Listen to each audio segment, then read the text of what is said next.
গরিবেরা সাধারণত সুন্দর হয় না। গরিবদের কথা মনে হলে সৌন্দর্যের কথা মনে পড়ে না কখনো। গরিবদের ঘরবাড়ি খুবই নোংরা, অনেকের আবার ঘরবাড়ি নেই।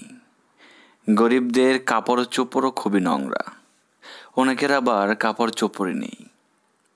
গরিবেরা যখন হাঁটে তখন তাদের খুব কিম্ভূত দেখায়।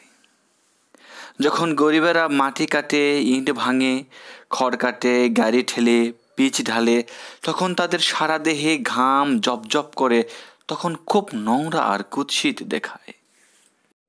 গরিবদের খাওয়ার ভঙ্গি শিম্পাজির ভঙ্গির চেয়েও খারাপ। অশ্লীল হাঁ করে 5 আঙ্গুলে মুঠো ভরে সব কিছু গিলে ফেলে তারা। থুতু ফেলার সময় গরিবেরা এমনভাবে মুখ বিকৃত করে যেন মুখে 7 দিন ধরে পড়ছিল একটি নোংরা ইঁদুর। গরিবদের ঘুমানোর ভঙ্গি খুবই বিশ্রী।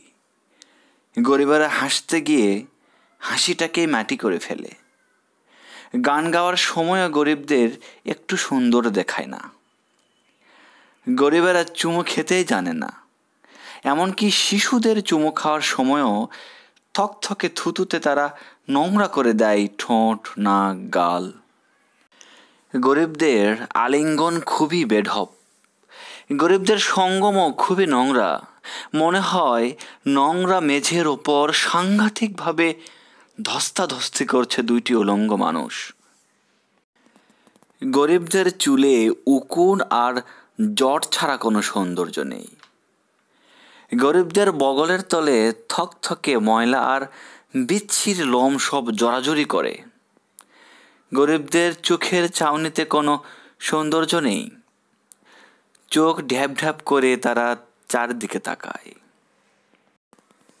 মেয়েদের স্তন খুব বিখ্যাত, কিন্তু গরিব মেয়েদের স্তন শুকিয়ে শুকিয়ে বুকের দুপাশে 2টি ফোঁড়ার মতো দেখায়।